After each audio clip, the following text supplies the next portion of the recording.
headlines, the Philippine Chamber of Commerce and Industry is set to turn over to President Arroyo next week nearly 3 billion pesos in donations. Senators junk proposals for new tax schemes. Malacanang rejects calls for a price ceiling on basic goods. The Health Department warns of an increase in dengue cases in Central Luzon. Overseas, nearly 150 people are killed as heavy rains ravage southwestern China. 2 Italian women and 2 Iraqis are abducted in Iraq. And thousands of Russians hold a mass demonstration against the school siege in North Ossetia. John Maxwell will be holding a seminar here in the Philippines this month to promote the importance of excellent leadership. Joining us in the studio to tell us more about the upcoming event is the motivational speaker of the John Maxwell Leadership Summit, Mr. Francis Kong. Francis, thank you very much for joining us. Oh, thank you very much. It's a pleasure for me to have me with you in your show. Okay, when you say you're a motivational speaker, you motivate people, obviously. True. Okay, but who exactly is your target audience? Well, people who are in the workplace, whether you're working for a large corporation or you're in a medium-sized business or you're a professional, everybody needs motivating too. Okay, what do you think though? I mean, what would prompt someone to go through a motivational seminar as opposed to what would you get from a motivational seminar that you can't get from your own work area? Well, I've always been saying that almost every day we are inundated with a lot of messages that seem to pull you down. You read the newspaper, it's usually negativity. Yes. But in business, you got to have the enthusiasm, you got to have the passion and the fire to move forward. And on your own, you will kind of micromanage and take a look at all the details that will pull you down too. So you got to have something from the external sources that fire you up, and that's what motivational seminars like this is so important. Okay, motivational, what are some of the topics that you will be tackling? Well, on September 15 in Araneta Coliseum, the entire seminar is focused on building high-impact teams, and this will be efficiently delivered by Dr. John Maxwell himself. I'll be the front act. I'm going to give, yes, okay, not a song and dance number, but I'll set the tone for the entire evening. I'm going to talk about the need for teamwork in a Philippine setting and the context to be very, very Filipino.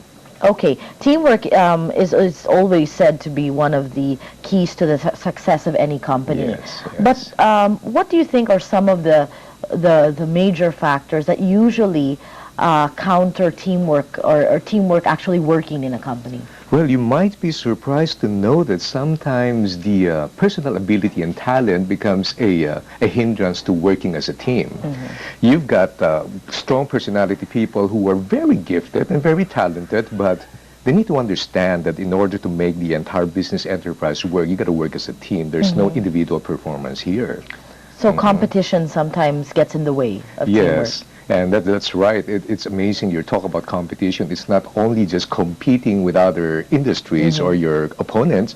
It's also competing with people inside the workplace that kind of hinder you from giving effective teamwork too. How important is the leadership skills of whoever is heading that team? Oh, very important.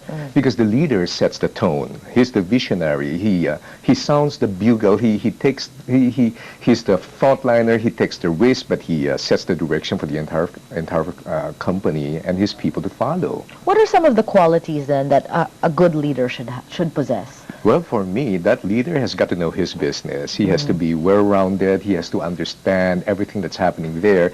Secondly, it is essential that the leader understands his people. Now, the problem with doing any business or enterprise is, I've always said this, products are easy to manufacture, markets are easy to penetrate, but boy, dealing with people, that's the most challenging part. And you don't have a standard recipe that you can use for everyone because each one is different. And thirdly, the leader has to communicate well, not only by mentoring, but also by modeling too. So this is where the character of the leader becomes very essential, and it is one thing that inspires the people to be like him. So it is just as important that a leader, of course, go through these types of seminars because they're going to, like you said, set the tone for the rest of the team. Oh, absolutely. I think one important thing for leaders to understand is they don't have the answers to all the questions. They need to be educated too. Okay. Okay. Now, I was looking at some of the books that are released. The 17 essential qualities of a team player, and this is something that's going to be discussed in one of the seminars. 17 essential qualities. Can you give us a sneak peek into what some of these qualities are? Well, I think one very important quality there is to be able to put yourself in the shoes of other people too. Because sometimes the problem is the leader might kind of think that he's on a mission set by God, so he alone carries all the answer. But you got to go through the very phase and the situation, the stages that people are going through in order to understand. So unless you understand where that person is going through, you have no ability to lead him. Okay. And this is going to be discussed in detail. All right. Yeah. Now, I have a question because a lot of, employees, they go through a slew of seminars, sometimes with the company, sometimes outside the company.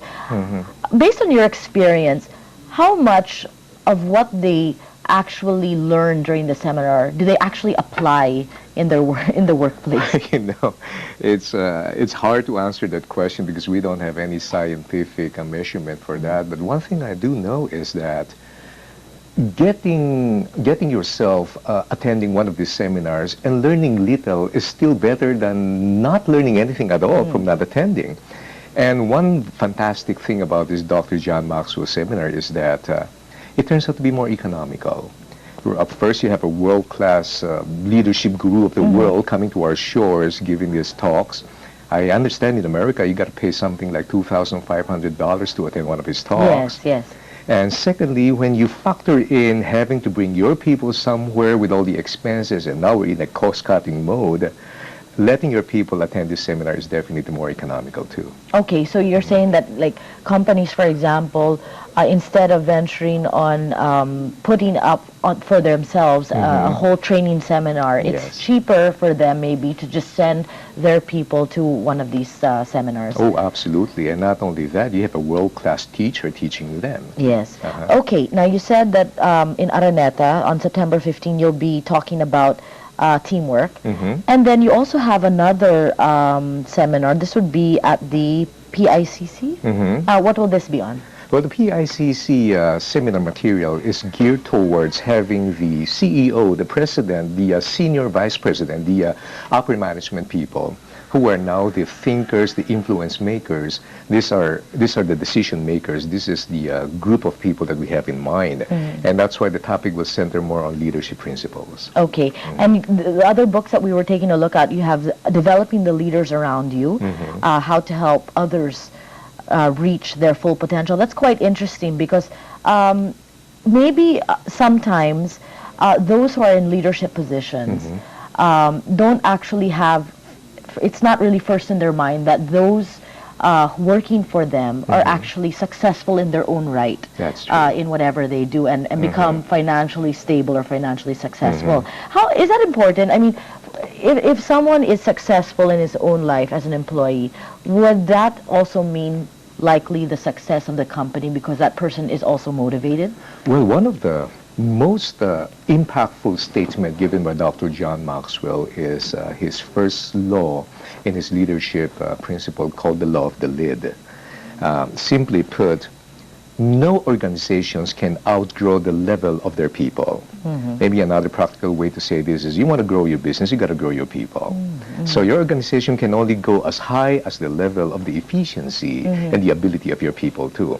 And that's why you need to grow your people all the time. Okay, interesting. Another book, Becoming a Person of Influence. When you say becoming a person of influence, what exactly do you mean by this? Influence in whatever field you're in. Yes, and for me, I would say that this book covers a lot more dealing with the personal character. Because there are two aspects to a person's life, the doing part and the being part. Sometimes you do things well, but you are not well as a person too. Now, becoming a person of influence is you don't just do something well, you be your best person too. And one thing I keep on saying in my seminars is that success is not what you have, success is not what you do, success is what you attract because of the kind of person you have become.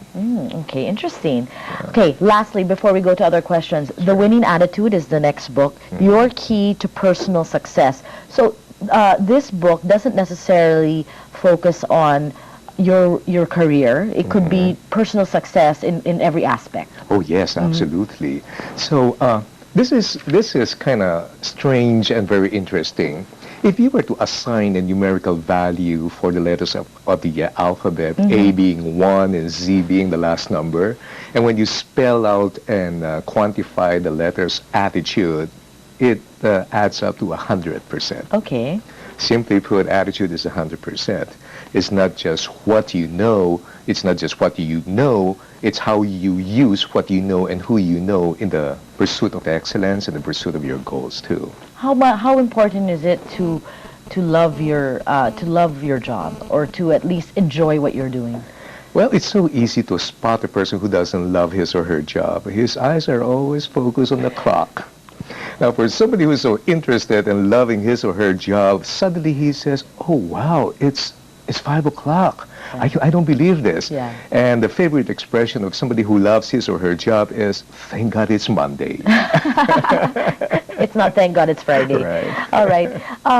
Now, tell us a little about how these seminars are given. Is it interactive, or is it something where people are sitting down and basically the speaker is just talking, or is there also participation from the audience? Oh, 100%. There will be participation from the audience, and I've attended Dr. John Maxwell's seminar before. This guy's dynamic. He's not a talking head. So he moves around, he engages you, he asks you questions, and especially in the seminars, we're going to be putting up a screen wherein you can actually perhaps even ask questions, and he will find the time to entertain those questions too. Okay. Yeah. As a viewer, why should I believe you, or why should I believe Mr. John Maxwell when I'm watching? I mean, that could be running through the minds of some of the audience, but is it the way that you deliver the message that actually makes people feel that, you know, they're getting something good out of this? Well, what a nice question, because the only basis that you can find Dr. John Maxwell believable is the medium is already the message. When you track his performance, I mean, today he is the world's #1 guru in leadership. His books have sold millions, been top sellers for all times. And the fact that a lot of people have actually testified about how good and how useful his principles have been in the way they've managed their own careers and their business too. So you don't only just listen to a message, you look at the person too.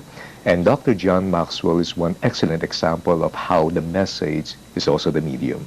I've been told this before, and I don't know how true this is, but they say that when you go to a seminar with an open mind, you're bound to get something out of it. But if you go there already with a negative outlook, the chances are you probably will go out there with the same attitude. That's true, because it's not what you hear, but it's what's already inside your brains that, I always say this, whenever people say, let's be objective about things, we don't really see things as they are. We usually see things as we are. So what our prejudices, our environment, our training will have somehow an influence on how we look at things. But the thing about Dr. John Maxwell is, it's very simply this: he makes sense, and he steers you into thinking. And the important thing about motivational speakers is they don't just tell you what you want to hear. They tell you what you need to think through, and then something that will help you in your life too. Okay. Well, the John Maxwell Leadership Summit is at the PICC on September 16. That's a Thursday. On our screens, it's from 8:30 to 5 p.m. You can call 737-1569 for more information and to, I suppose, buy tickets for the seminar. And then, of course, you have the September 15. That is at the Araneta Coliseum. That's from 6 p.m. to 9:30 p.m. That's in the evening. Yes, that's in the Okay, so evening. that's after work. And companies, I suppose, can also call up if they want to send some of their employees to go to that. Yes, that's right. And in fact, there are so many companies that are joining. It's unbelievable.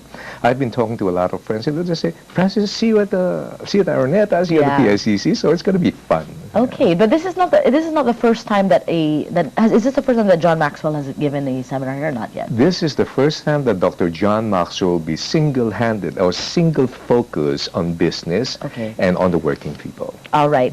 So maybe as a last request, if you were to address our viewers out there and try to convince them to come to these events, what would you say? Okay. Well, I think one thing I'm going to say is this.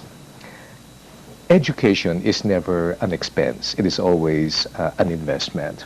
Some people might say, it's so expensive to attend seminars or read books. And my reply is always this. If you think education is expensive, try ignorance. And in the world that is rapidly changing, we are left with only two options. Either we stay learned or we continue learning. This is one great learning event. And everyone, I can guarantee this, everyone who goes there will just leave the place becoming a different person.